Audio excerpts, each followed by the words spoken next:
പ്രതീക്ഷിച്ചിരുന്ന ഒരാളല്ല.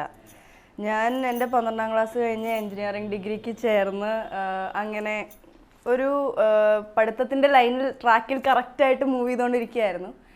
അതിനിടയ്ക്കാണ് ഞങ്ങളുടെ doctor ലവിൻ്റെ producer Biju ചേട്ടൻ എന്നെ അമ്പലത്തിൽ വെച്ച് കാണുന്നതും. അത് കഴിഞ്ഞ് ചേട്ടൻ തന്നെ ഇനീഷ്യേറ്റീവ് എടുത്ത് അച്ഛനോട് സംസാരിച്ച് ഫോട്ടോഷൂട്ടൊക്കെ വെച്ച് ശരിക്കും പറഞ്ഞാൽ ചേട്ടൻ്റെ ഒരു ഇൻട്രസ്റ്റിലാണ് ഞാൻ ആ മൂവി ചെയ്തത്.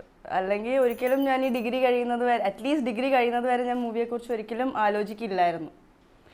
പിന്നെ അതിനുശേഷം ചിലപ്പോൾ വന്നിരുന്നേനെ. പക്ഷേ അതുകൊണ്ട് മാത്രമാണ് എൻ്റെ ഡിഗ്രി കഴിയുന്നതിന് മുമ്പ് വരെ ഞാൻ ചെയ്തത്, ആ ഒരു മൂവി ചെയ്തത്. സിനിമയോട് ഒരുപാട് ഇഷ്ടമാണ്. ഒന്നാമത് എൻ്റെ ചേച്ചി സിനിമാ താരമായിരുന്നത് കൊണ്ട് തന്നെ എനിക്ക് ആ ഒരു ഇഷ്ടം എന്നും സിനിമയോടുണ്ടായിരുന്നു. പിന്നെ ഞാൻ ഒരുപാട് സിനിമ എൻജോയ് ചെയ്യുന്ന ഒരു വ്യക്തിയാണ്. ഒരുപാട് സിനിമകളാണ്, എപ്പോൾ ഫ്രീ ടൈം കിട്ടിയാലും സിനിമ കാണലാണ് എൻ്റെ പ്രധാന ഹോബി.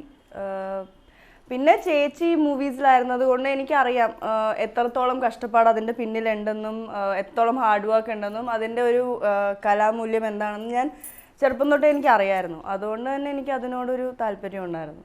ഇൻഫ്ലുവൻസ് എന്ന് പറഞ്ഞാൽ നമുക്ക് എപ്പോഴും നമ്മളിങ്ങനെ ഓരോ മൂവീസ് അല്ലെങ്കിൽ ഓരോരുത്തരുടെ പെർഫോമൻസ് കാണുമ്പോൾ നമുക്ക് തോന്നില്ല ഇങ്ങനെ അയ്യോ ഇങ്ങനെ എനിക്ക് ചെയ്യാൻ പറ്റുമോ, അല്ലെങ്കിൽ ഇങ്ങനെ ചെയ്യാൻ പറ്റിയിരുന്നെങ്കിൽ എത്ര നന്നായിരുന്നു. ഇപ്പോൾ ശോഭൻ ചേച്ചിയുടെ ആണെങ്കിലും, ശോഭൻ ചേച്ചിയുടെ ഒക്കെ മണിച്ചിത്രത്താഴൊന്നും വേറെ ആർക്കും റീപ്ലേസ് ചെയ്യാൻ പറ്റാത്ത പെർഫോമൻസസ് ആണ്.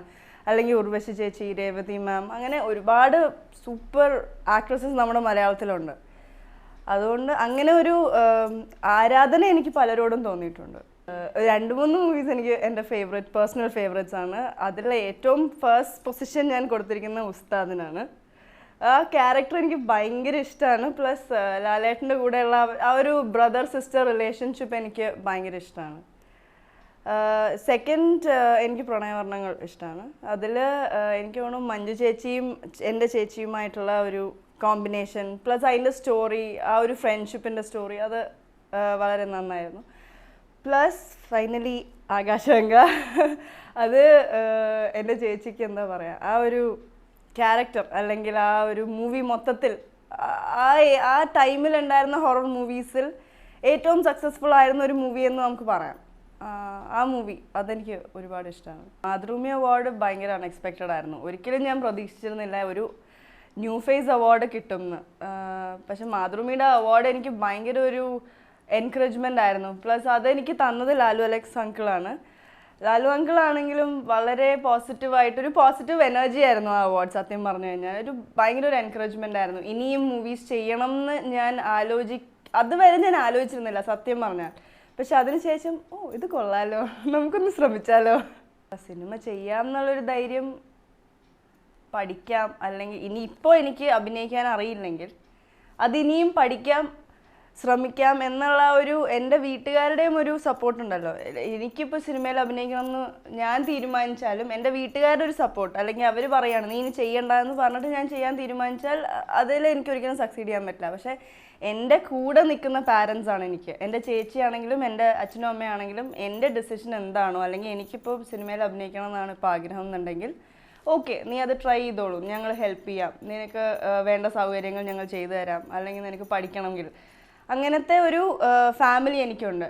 പ്ലസ് ഇനി വരുന്ന മൂവീസിൽ എനിക്ക് എന്നെ സപ്പോർട്ട് ചെയ്യുന്ന ഡയറക്ടേഴ്സ് ആയിരിക്കും എന്ന് ഞാൻ വിശ്വസിക്കുന്നു. സോ അങ്ങനെയാണെങ്കിൽ ഡെഫിനറ്റ്ലി ഒരു ആക്ടറിന് പെർഫോം ചെയ്യാൻ അതിൽ കൂടുതലായിട്ടൊന്നും വേണ്ട എന്നാണ് ഞാൻ വിചാരിക്കുന്നത്. ഞാൻ പറഞ്ഞല്ലോ, എൻ്റെ ഫസ്റ്റ് ഫിലിം റിലീസാവുന്നത് എൻ്റെ 3rd ഇയർ ഓഫ് എൻജിനീയറിംഗ് കഴിഞ്ഞിട്ടുള്ള വെക്കേഷന് ശേഷമാണ്. അപ്പോൾ എനിക്ക് അത് കഴിഞ്ഞ് 1 year of studies left back ആയിരുന്നു. അപ്പോൾ അത് കംപ്ലീറ്റ് ചെയ്തുകൊണ്ടിരിക്കുകയായിരുന്നു ഞാൻ ഇത്രയും കാലം. അതുകൊണ്ട് മാത്രമാണ് ഇതുവരെ ഞാൻ മൂവീസ് ഒന്നും ചെയ്യാണ്ടിരുന്നത്. അതിലെനിക്ക് നല്ല ദുഃഖമുണ്ട്. പക്ഷേ ഇനി അങ്ങോട്ട് ഇപ്പം ഞാൻ ഡിഗ്രി കഴിഞ്ഞു. സോ ഇപ്പം ഞാൻ I M on the look out for projects.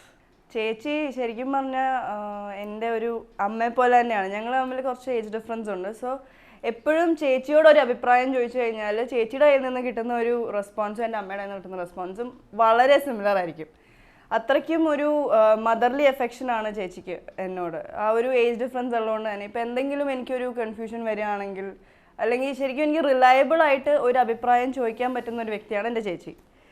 പിന്നെ വളരെ കെയറിങ് ആണ് എപ്പോഴും. എന്ത് വന്നാലും എനിക്ക് I can turn to her for support. Divyani മലയാളത്തിൽ വന്നതുപോലെയാണെന്നൊന്നും ആരും പറഞ്ഞിട്ടില്ല. അതൊരിക്കലും റീപ്ലേസ് ചെയ്യാനും പറ്റുന്ന ഞാൻ വിശ്വസിക്കുന്നില്ല. പക്ഷേ കുറേ പേര് പറയാറുണ്ട് ഒരുപോലെയാണ് കാണാൻ, മുഖച്ഛായ ഉണ്ടെന്നൊക്കെ. പക്ഷെ എനിക്കങ്ങനെ തോന്നിയിട്ടില്ല ഇതുവരെയായിട്ടും. പക്ഷെ ഒരുപാട് പേര് പറയാറുണ്ട് ദിവ്യ പോലെ തന്നെയുണ്ട്. ശരിക്കും ദിവ്യ നിൽക്കുകയാണെന്ന് തോന്നി. ഒരു ചേച്ചിയുടെയൊക്കെ ഫ്രണ്ട്സ് ആണെങ്കിൽ ദൂരെ നിന്നൊക്കെ കണ്ടു കഴിഞ്ഞാൽ പറയും ദിവ്യ ആണെന്ന് വിചാരിച്ചു ഞാൻ ആദ്യം, ദിവ്യ എപ്പോൾ അമേരിക്കയിൽ നിന്ന് എത്തി എന്നൊക്കെ ഞാൻ ആലോചിച്ചു എന്നൊക്കെ പറയും. പക്ഷെ വ്യത്യാസങ്ങളുണ്ടെന്നാണ് ഞാൻ വിശ്വസിക്കുന്നത്.